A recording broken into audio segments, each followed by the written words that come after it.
ನಮ್ಮ ಗಲ್ಲಿ ಗಲ್ಲಿಲೂ ಫೇಮಸ್ ಆಗಿರೋ ಗಿಲ್ಲಿ ಅವ್ರನ್ನ ಬರ್ಮಾಡ್ಕೊಳ್ಳೋಣ. ಅಂಡ್ ಸರ್ ಗಿಲ್ಲಿ ಬರೀ ಆಕ್ಟರ್ ಅಲ್ಲ ಸರ್, ಕಂಪೋಸರ್ ಮತ್ತೆ ಲಿರಿಸಿಸ್ಟ್ ಕೂಡ ಹೌದು. ದೊಡವ ದೊಡವ ದೋಸೆ ಕೊಡೋ, ಡಮಾರ್ ಡಿಮಿಲ್ ಡಕ್ಕ, ಇದ್ರ ಮೂಲ ಸಾಹಿತ್ಯಕಾರ ದಯಮಾಡಿ ವೇದಿಕೆಗೆ ಬರ್ಬೇಕು. ಗಿಲ್ಲಿ ಅವ್ರನ್ನ ಬರ್ಮಾಡ್ಕೊಳ್ಳೋಣ. ಸೊ ಎಲ್ರು ಮಾತಾಡಿದಾಗ ಎರಡು ರೆಸ್ಪಾನ್ಸಿಬಿಲಿಟಿ. ಒಂದು, ನೀವು ಬಿಗ್ ಬಾಸ್ ಗೆದ್ದಿರೋದು, ಇನ್ನೊಂದು ಗೌರವ್ ಅವರ ಸಿನಿಮಾ ಗೆದ್ದಿರೋದು. ಇಬ್ರು ನಾಯಕ ನಟರಿಗೆ ಒಂದ್ ರೀತಿ ಜೋಡಕ್ಕಿನ ಸವಾಲಿದೆ. ತುಂಬಾ ನರ್ವಸ್ ಆದಂಗಿದೆ ಸರ್ ಮಾತು ಕೇಳಿ. ಸೊ ಏನ್ ಹೇಳ್ತೀರಿ ಸೂಪರ್ ಹಿಟ್ ಬಗ್ಗೆ? ಇಲ್ಲ ಮೇಡಮ್, ಒಂದು ಸಿನಿಮಾ ಪೂರ್ತಿ ಇದೀನಿ. ಈಗ ನನಗೆ ಫಸ್ಟ್ ಈಗ ನಾಯಕ ನಟ ಅಂತ ಒಂದು ಭಯ ಸ್ಟಾರ್ಟ್ ಆಗ್ಬಿಡ್ತದೆ. ನಾಯಕ ನಟ ಅಂತ ಹೇಳೋದಕ್ಕೆ, ನಾಯಕ ನಟ ಅನ್ನೋದಕ್ಕಿಂತ ಒಂದ್ ಪಾತ್ರ, ಪ್ರಮುಖ ಪಾತ್ರ ಮಾಡಿದೀನಿ. ಈಗ ಸಿನಿಮಾದಲ್ಲಿ ಇಲ್ಲಿ ಎಷ್ಟು ಜನ ಅವರ ಈ ಫ್ರೇಮ್ ಅಲ್ಲಿ ಎಲ್ಲಾರು ಒಂದ್ ರೀತಿ ನಾಯಕ ನಟರೆ. ಎಲ್ಲಾರು ಈಗ ಸಾಧು ಸರ್ ಹೇಳಿದ್ರಲ್ಲ 3 ದಿನ ಮಾಡಿದ ಸಿನಿಮಾ ಪೂರ್ತಿ ಇದೀನಿ ಅಂತ, ಹಂಗೆ ಎಲ್ಲಾರು ಸಿನಿಮಾ ಇದು ಟ್ರಾವೆಲಿಂಗ್ ಕಥೆ ಆಗಿರೋದ್ರಿಂದ, ಟ್ರಾವೆಲಿಂಗ್ ಸಬ್ಜೆಕ್ಟ್ ಆಗಿರೋದ್ರಿಂದ ಎಲ್ಲ ಟ್ರಾವೆಲ್ ಆಯ್ತೀವಿ ಈ ಕಥೆಲಿ. ಅದ್ರಲ್ಲಿ ವಿಜಯನಂದ್ ಸರ್ ಕರೆದ್ಬಿಟ್ಟು ಈ ತರ ಒಂದ್ ಪಾತ್ರ ಅಂತ ಹೇಳಿ ಆ ಪಾತ್ರ ನನ್ನ ಕೈಯಲ್ಲಿ ಮಾಡ್ಸೋದು ನನಗೆ ಸಖತ್ತು ಖುಷಿ ಆಯ್ತು. ಆಮೇಲೆ ಅವ್ರದ್ದು ಇಲ್ಲಿ ನೋಡ್ಬೇಕು, ಸಖತ್ ಖುಷಿ ಆಯ್ತು. ಆಮೇಲೆ ವಿಜಯಾನಂದ್ ಸರ್ದು ಒಂದು ಸ್ಪೆಷಾಲಿಟಿ ಏನಂದ್ರೆ ಡೈಲಾಗ್ಸ್, ಅದು ಸ್ಪಾಟ್ ಅಲ್ಲೇ ಹಿಂಗ್ ಬೇಡ ಹಿಂಗೆ ಅಂತ ಹಂಗೆ ಚೇಂಜ್ ಮಾಡಿ ಅದು ಪಂಚ್ ಆಗೋ ತರ, ಸುಮ್ನೆ ಡೈಲಾಗ್ ಬರಲ್ಲ, ಪಂಚ್ ಆಗೋ ತರ ಡೈಲಾಗು ಅದನ್ನ ಸ್ಪಾಟ್ ಅಲ್ಲೇ ಹೇಳಿ ಇಂಪ್ರೂವೈಸೇಷನ್ ಮಾಡೋದು ತುಂಬಾ ಕಷ್ಟ. ಅದನ್ನ ವಿಜಯಾನಂದ್ ಸರ್ ಮಾಡ್ತಾರೆ, ಸಖತ್ ಖುಷಿ ಆಯ್ತು. ನಮ್ಮ ಗೌರವ್ ಬ್ರೋ ನಾವು ಅವರು ಬರೀ ಮೊದಲನೇ ದಿನ, ನಾನು ಶ್ವೇತಾ ಅವರು ಮೊದಲನೇ ದಿನನೇ ಸಖತ್ ಕ್ಲೋಸ್ ಫ್ರೆಂಡ್. ಒಂದು 2-3 ವರ್ಷ ಪರಿಚಯ ಆಗಿರೋ ಅಷ್ಟು ಫ್ರೆಂಡ್ ಆಗ್ಬಿಟ್ಟು, ಅಷ್ಟು ಕಂಫರ್ಟ್ ಝೋನ್ ಕೊಟ್ಟು ನನ್ಗೆ ಚೆನ್ನಾಗಿ ಮಾತಾಡ್ಸ್ಕೊಂಡು, ಚೆನ್ನಾಗಿ ಕಾಮಿಡಿ ಮಾಡ್ಕೊಂಡು, ಫನ್ ಮಾಡ್ಕೊಂಡು. ಅದೇ ಈಗ ಟೀಮು ಕರೆಕ್ಟ್ ಆಗಿದ್ದಾಗ, ಟೀಮ್ ಎಲ್ಲ ಫ್ರೆಂಡ್ಲಿ ಆಗಿದ್ದಾಗ ನಾವ್ ಕೆಲಸ ಮಾಡೋಕ್ ತುಂಬಾ ಈಸಿ ಆಯ್ತದೆ. ಆಮೇಲೆ ನಿರ್ಮಾಪಕರು, ನಂಗೆ ಸತ್ಯವರು ನಿರ್ಮಾಪಕರು ಅಂತ ಗೊತ್ತಿಲ್ಲ, ಪ್ರೊಡಕ್ಷನ್ ಮ್ಯಾನೇಜರ್ ಏನು ಅನ್ಕೋಬಿಟ್ಟಿದ್ರೆ, ಅಷ್ಟು ಸಿಂಪಲ್ ಆಗಿದ್ರು. ಆಮೇಲೆ ಸುಮಾರು 1 ವಾರ ಆದ್ಮೇಲೆ ಗೊತ್ತಾಯ್ತು ಇವರೇ ಪ್ರೊಡ್ಯೂಸರ್ ಅಂತ.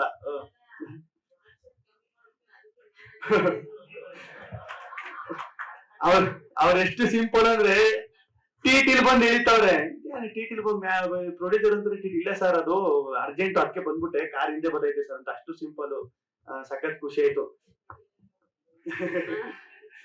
ಆಮೇಲೆ ಸಾರು ಸರ್ ನಿಜವಾಗ್ಲೂ ಈಗ ಅವ್ರು ಹೇಳ್ತಾರಲ್ಲ, ಅವ್ರು ಅನುಭವ ಒಂದಷ್ಟು ಹೇಳ್ತಾರೆ. ಇಲ್ಲ ಕಣೋ, ನೀವೆಲ್ಲ ಹುಡುಗರು, ನೀವು ನೆಕ್ಸ್ಟ್ ಡಿಸಿಷನ್ ತಗೋಬೇಕಾದ್ರೆ ಕರೆಕ್ಟ್ ಆಗಿರ್ಬೇಕು, ಸಿನಿಮಾ ಫೀಲ್ಡ್ ನಿಮ್ ಹೆಜ್ಜೆ ಕರೆಕ್ಟ್ ಆಗಿರ್ಬೇಕು ಅಂತ ಅವ್ರ ಅನುಭವಗಳು. ಆಮೇಲೆ ಅವ್ರದೊಂದು ಸಖತ್ ಇಷ್ಟ ಆಗೋರು, ಅವ್ರು ಹೋಗಿರೋ ದೇಶ, ಸುತ್ತಿರೋ ದೇಶ, ಈ ದೇಶಕ್ಕೆ ಹೋಗ್ರಿ, ಇಲ್ಲಿ ಇದು ಸ್ಪೆಷಲ್, ಈ ಜಾಗಕ್ಕೆ ಹೋಗ್ರಿ, ಸುತ್ತಬೇಕು ದೇಶನ, ಏನೈತೆ ಜೀವನದಲ್ಲಿ ಸುತ್ತಬೇಕು, ತಿರ್ಗಾಡ್ಬೇಕು, ಅದೆಲ್ವ ಲೈಫ್ ಅಂತೆಲ್ಲ ಅವ್ರು ಹೇಳುದು. ಫ್ರೀ ಆಗಿದ್ದಾಗೆಲ್ಲನೂ ಒಂದ್ ಅಷ್ಟು ಇನ್ಪುಟ್ಸ್ ಕೊಡೋರು, ಹಿಂಗಿರ್ಬೇಕು, ಹಿಂಗ್ ಮಾಡ್ಬೇಕು ಅಂತ. ಅದೆಲ್ಲ ಸಖತ್ ಹೆಲ್ಪ್ ಆಯ್ತು ನನಗೂ. ಅಲ್ಲಿ ಸಖತ್ ಒಂದು ಒಳ್ಳೆ ಸಿನಿಮಾದಲ್ಲಿ ಕೆಲಸ ಮಾಡಿದೀನಿ, ಒಂದ್ ಒಳ್ಳೆ ಟೀಮ್ ಜೊತೆ ಕೆಲಸ ಮಾಡೋನಿ ಅಂತ ನನಗೂ ಸಖತ್ ಖುಷಿ ಐತೆ. ನಿಮ್ ಪಾತ್ರದ ಬಗ್ಗೆ ಹೇಳಿ. ಮುನ್ನಾಬಾಯಿ ನನ್ ಪಾತ್ರ ಬಂದು ಅದೇ, ಡೈರೆಕ್ಟರ್ ಮುಂಚೆನೆ ಕಳೆದ್ಬಿಟ್ಟು ಹೇಳಿದ್ರೆ ಕಥೆ ಎಲ್ಲೂ ಬಿಟ್ಕೊಡ್ಬಾರ್ದು ಅಂತ. ನನ್ ಪಾತ್ರ ಚೆನ್ನಾಗೈತೆ, ಅದೊಂದು ಮಾತ್ರ ಹೇಳ್ಬಲ್ಲೆ. ಆಮೇಲೆ ಇಲ್ಲಿ ಕಾರಲ್ಲಿ ಆ ಕಾರ ಐತಲ್ಲ, ಅದು ಮಾತ್ರ ಸಕ್ಕತ್ ರೋದನೆ ಕೊಟ್ಬಿಟ್ಟೈತೆ ನಮ್ಗೆ. ನಾನು ಸ್ಟಾರ್ಟಿಂಗ್ ಹೋದಾಗ ಯಾವ್ದೋ ಲ್ಯಾಂಬೋರ್ಗಿನಿ ಕಾರ್ ತಂದು ನಿಲ್ಸ್ಬಿಟ್ಟವ್ರು, ಏನ್ ಗುರು ಇದು ಅಂತ ನಾನು. ಆಮೇಲೆ ಎಲ್ಲ ಟಿಂಕ್ರಿಗೂ ಪೇಂಟಿಂಗ್ ಮಾಡಿಸ್ಕೊಂಬಂದು ಆಲ್ಟರ್ನೇಟ್ ಮಾಡಿಸ್ಕೊಂಬಂದವ್ರು ಎಲ್ಲ ಗಾಡಿಗೆ. ಅದು ಮಧ್ಯದಲ್ಲಿ ನಿಂತೋಗ್ಬಿಡ್ತದೆ. ನನಗೆ ಸದ್ಯ ನಂದು ಒಂದು ಪ್ಲಸ್ ಏನಪ್ಪಾ ಅಂದ್ರೆ, ನನಗೆ ಗೇರ್ ಗಾಡಿ ಓಡಿಸಕ್ ಬರಲ್ಲ, ಕಾರ ನಾನು ಓಡಿಸೋದಿದ್ದು. ಆಮೇಲೆ ಪಾಪ ಗೌರವ್ ಅವರು ಆ ಕಾರ್ ಎಷ್ಟು ಅವ್ರು ತಗೊಂಡೋದ್ರು, ಮಳೆ ಅದು ಓಪನ್ ಕಾರ್, ಮಳೆ ಸ್ಟಾರ್ಟ್ ಆಗ್ಬಿಟ್ರೆ ಮಳೆ ಎಲ್ಲ ಸುರಿತಾ ಇರ್ತದೆ. ಈ ಕಡೆ ಈ ಹ್ಯಾಂಡ್ ಹಾಕಿದ್ರೆ ಕೈಗೆ ಬರ್ತದೆ, ಈ ಕಡೆ ಗೇರ್ ಹಾಕಿದ್ರೆ ಕೈಗೆ ಬರ್ತದೆ. 1 ವಾರ ಸರಿಯಾಗಿ ಆಟ ಆಡಿಸ್ಬಿಡ್ತದೆ. ಎಲ್ಲಿ ಉಡುಪಿಲಿ ಶೂಟಿಂಗ್ ಮಾಡ್ತಿದ್ದ ಅಲ್ಲಿಗೆ ತಗೋಬೇಕು ಗಾಡಿಯ. ಹೆಂಗ್ ಆಗ್ಬಿಡ್ತು ಅಂದ್ರೆ ಪಾಪ ಅವ್ರಿಗೆ, ಅವ್ರು ನೋಡಿ ನನಗೆ ಪಾಪ ಅನಿಸ್ಬಿಡ್ತು. ಈ ಬ್ರೇಕ್ ಹೊಡಿಕ್ ಹೋದ್ರೆ ಅದು ಸ್ಟ್ರಕ್ ಆಗ್ಬಿಟ್ಟದೆ, ಬ್ರೇಕೇ ಓದ್ತಾ ಇಲ್ಲ ಒಂದ್ ಟೈಮ್ ಅಲ್ಲಿ. ಆತರ ಎಲ್ಲ ಸಿಕ್ಕಾಪಟ್ಟೆ ಆ ಕಾರು. ಅದೇ ನನ್ ಪ್ರಕಾರ ಅದೇ ಅನ್ಸುತ್ತೆ ಮೇನ್ ಹೀರೋ ಈ ಸಿನಿಮಾಗೆ, ಆ ಕಾರು. ಅಷ್ಟೊಂದು ರೋದನೆ ಕೊಟ್ಟಾಕ್ಬಿಡ್ತು ಎಲ್ಲರಿಗೂ. ಈ ಸಿನಿಮಾದಲ್ಲಿ ಏನಪ್ಪಾ ಅಂದ್ರೆ, ಆರ್ಟಿಸ್ಟ್ ಯಾರಿಗೂ ರೋದನೆ ಕೊಟ್ಟಿಲ್ಲ, ಟೆಕ್ನಿಷಿಯನ್ ರೋದನೆ ಕೊಟ್ಟಿಲ್ಲ, ಯಾರು ಕೊಟ್ಟಿಲ್ಲ. ಅದೊಂದು ಕಾರ್ ಐತೆ, ಅದು ಮಾತ್ರ ಎಲ್ರಿಗೂ ರೋದನೆ ಕೊಟ್ಬಿಡ್ತು. ಆಮೇಲೆ ನಮ್ ಕ್ಯಾಮ್ರಾಮನ್ ಸರ್ ಬಗ್ಗೆ ಹೇಳ್ಬೇಕು, ಎಷ್ಟು ಕೂಲು ಅಂದ್ರೆ ಅವರು ತಲೆನೇ ಕೆಡಿಸ್ಕೊತಿರಲ್ಲ. ಹಿಂಗ್ ಕೂಗಾಡುದು, ಈಗ ಸೆಟ್ ಅಂದ್ರೆ ಕೂಗಾಡುದು, ಕಿರ್ಚಾಡೋದು, ಆತರ ಏನಿಲ್ಲ. ಈ ಡೈರೆಕ್ಟ್ ಇದು ಕ್ಯಾಮ್ರಾಮನ್ ಗಂಡ ಹೆಂಡತಿ ತರ ಇರಬೇಕು ಸೆಟ್ ಅಲ್ಲಿ ಅಂತಾರೆ, ಸೇಮ್ ಹಂಗೆ ಇರ್ತಿತ್ತು ಅವರು. ಸಖತ್ ಖುಷಿ ಆಯ್ತು. ಓಕೆ, ಸರ್ ಮಾಧ್ಯಮದವ್ರದ್ದು ಪ್ರಶ್ನೆ ಇದೆಯಾ? ಮನಸ್ಥಿತಿ ಹೇಗಿದೆ ಅಂತ ಕೇಳ್ತೀನಿ. ಅದೇ ಹೇಳದ್ನಲ್ಲ ಸರ್, ಈಗ ಸಾಧು ಸರ್ ಹೇಳದಲ್ಲ ಸೇಮ್ ಅದನ್ನೇ ಮಾತಾಡ್ತಿದ್ದ ಸಾಧು ಸರ್. ನಾವು ಈಗ ಆಚೆ ಬಂದೇಟ್ಗೆ ಇಷ್ಟು ಜನ ಇಷ್ಟು ಇದೆಲ್ಲ ನೋಡಿದಾಗ ಅದು ಇದರಿಂದ ಆಚೆ ಬರೋಕೆ ಇನ್ನೂ ಸ್ವಲ್ಪ ದಿನ ಬೇಕು ಸರ್. ಅದೇ ಈಗ ಎಲ್ಲೋದ್ರು ಯಾಕೆ ಸೈಲೆಂಟ್ ಆಗ್ಬಿಟ್ಟು ಇಲ್ಲಿ ಮಾತಾಡ್ತಿಲ್ಲ ಅಂದ್ರೆ ಈಗ ಅದರಿಂದ ಆಚೆ ಬರ್ಬೇಕಂದ್ರೆ ಈಗ ಏನೋ ನೀವು ಎಕ್ಸ್ಪೆಕ್ಟ್ ಮಾಡಿರ್ಲಲ್ಲ ಸರ್, ಹಿಂಗ್ ಇರ್ತದೆ, ಹಿಂಗೆ ಆಚೆ ಬಂದ ತಕ್ಷಣ ಹಿಂಗ್ ಆಯ್ತದೆ, ಹಿಂಗ್ ಇರ್ತದೆ ಅಂತ, ಇಷ್ಟು ಜನ ಪ್ರೀತಿ ಹಿಂಗೆಲ್ಲ ಸಿಗ್ತದೆ ಅಂತ ಎಕ್ಸ್ಪೆಕ್ಟ್ ಮಾಡಿರಲ್ಲ. ಆಚೆ ಬಂದ ತಕ್ಷಣ ಈಗ ಒಂದ್ 4 ಗೋಡೆ ಮಧ್ಯದಲ್ಲಿ ಒಂದ್ 4 ತಿಂಗಳು ಇರ್ತೀವಿ. ಈಗ ಆಚೆ ಬಂದ ತಕ್ಷಣ ಅದನ್ನ ಇಲ್ಲಿಗೆ ಪ್ರೆಸೆಂಟ್ ಬರ್ಬೇಕಂದ್ರೆ ಇನ್ನೂ ಸ್ವಲ್ಪ ಟೈಮ್ ಬೇಕಾಯ್ತದೆ ಅದಕ್ಕೆ. ಹಾ ಸರ್, ಹ್ಞೂ ಸರ್, ಮಾತುಕತೆ ನಡೀತಾವೆ. ಅದೇ ಈ ಕನ್ಫ್ಯೂಷನ್ ಈಗ ಈಗ ಆಚೆಗೆ ಬಂದ ತಕ್ಷಣ ಒಂದಷ್ಟು ಹಿಂಗೆಲ್ಲ ಬಂದಾಗ ಈಗ ನೆಕ್ಸ್ಟ್ ನಾನು ಯಾವ ಮೂವ್ ತಗೋಬೇಕು, ನೆಕ್ಸ್ಟ್ ಏನ್ ಹೆಜ್ಜೆ ಇಡಬೇಕು ಅನ್ನೋದೇ ಸಖತ್ ಕನ್ಫ್ಯೂಸ್. ತಿರ್ಗಿ ನಾನು ಕರೆಕ್ಟ್ ಈಗ ನಾನು ಯೋಚನೆ ಮಾಡಿದ್ ಸರ್, ಈಗ ನನ್ನ ಮೈಂಡ್ ಸೆಟ್ ಕರೆಕ್ಟ್ ಆಗಿರ್ಬೇಕು. ಈ ಕನ್ಫ್ಯೂಷನ್ ಅಲ್ಲೇ ಪ್ರೊಸೆಸ್ ನಡೀತಾ ಎಲ್ಲ.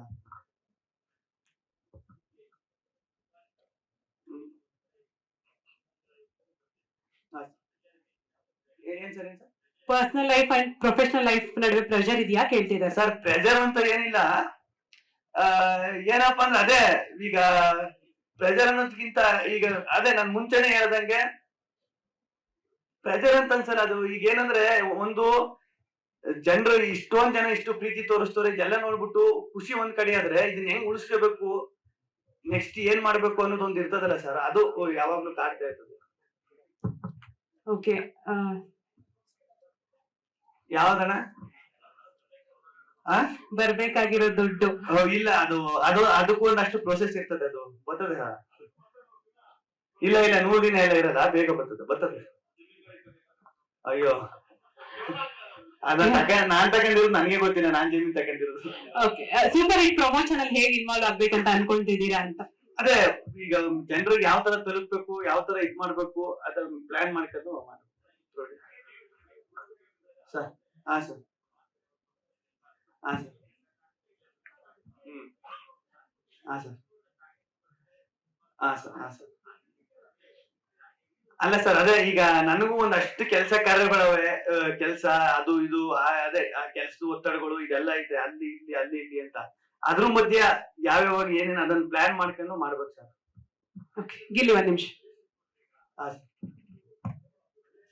ಹಾ ಸರ್, ಹಾ ಸರ್, ಅದೇ ಹಾ ಸರ್, ಹಾ ಹೌದು, ಹಾ ಹಾ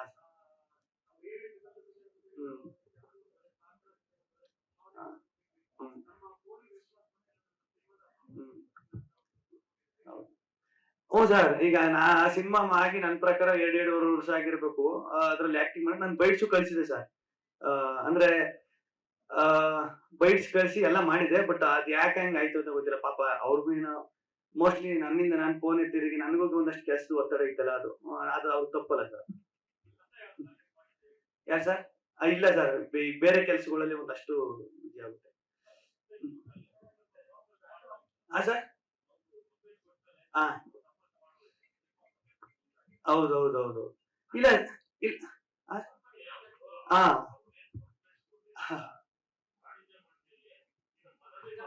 ಹೌದು,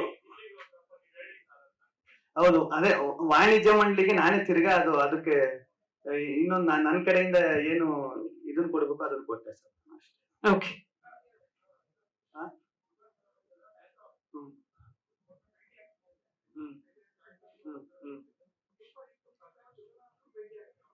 ಇಲ್ಲ ಸರ್, ಮೊನ್ನೆ ತಿರ್ಗಾ ನಮ್ಮ ಚಾನೆಲ್ ಅಲ್ಲಿ ಇದನ್ನ ಒಂದು ಅದಕ್ಕೆ ಅವ್ರನ್ನೆಲ್ಲ ಕರೆಸ್ಬೇಕು ಅಂತಾನೆ ಒಂದಷ್ಟು ಜನರನ್ನ ಕರ್ಸಕ್ಕೆ ಅದ್ರಲ್ಲಿ ಅವರು ಫೋನ್ ಹೋಗಿ ಮಾಡಿದ್ರಂತ. ಅವ್ರೇನೋ ಆ ಟೈಮಲ್ಲಿ ಸಿಕ್ಕಿಲ್ವಂತೆ.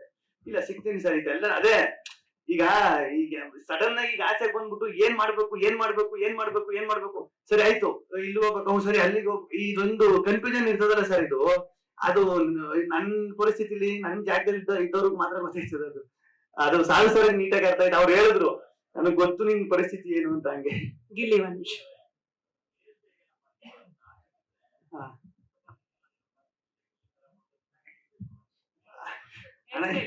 ಸೀಕ್ರೆಟ್ ಏರು ಸ್ಟೈಲು ಸ್ಟೈಲ್ ಅಲ್ವಾ ಸರ್?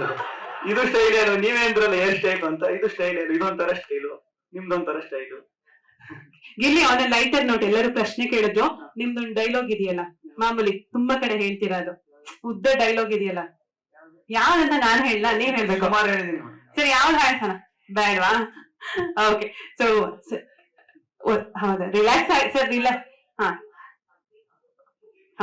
ರಿಲ್ಯಾಕ್ಸ್ ಆಗಿ ಫೆಬ್ 27th ಸಿನಿಮಾ ರಿಲೀಸ್ಗೆ ಒಂದು ಕರೆಕ್ಟ್ ಕೊಟ್ಟು. 27ನೇ ತಾರೀಕು ನಮ್ಮ ಸೂಪರ್ ಹಿಟ್ ಸಿನಿಮಾ ರಿಲೀಸ್ ಆಗ್ತಾ ಇದೆ. ದೊಡ್ಡ ಕಲಾವಿದ್ರು ದಂಡೆ ಐತೆ ಈ ಸಿನಿಮಾದಲ್ಲಿ, ನೀವೇ ನೋಡ್ತಾ ಇರ್ಬೋದು ಪೋಸ್ಟರ್ ಅಲ್ಲಿ. ಎಲ್ಲ ಬಂದು ಸಿನಿಮಾ ನೋಡಿ, ಥಿಯೇಟರ್ ಅಲ್ಲಿ ಸಿಗೋಣ, ಸಿನಿಮಾ ನೋಡೋಣ, ಎಂಜಾಯ್ ಮಾಡೋಣ.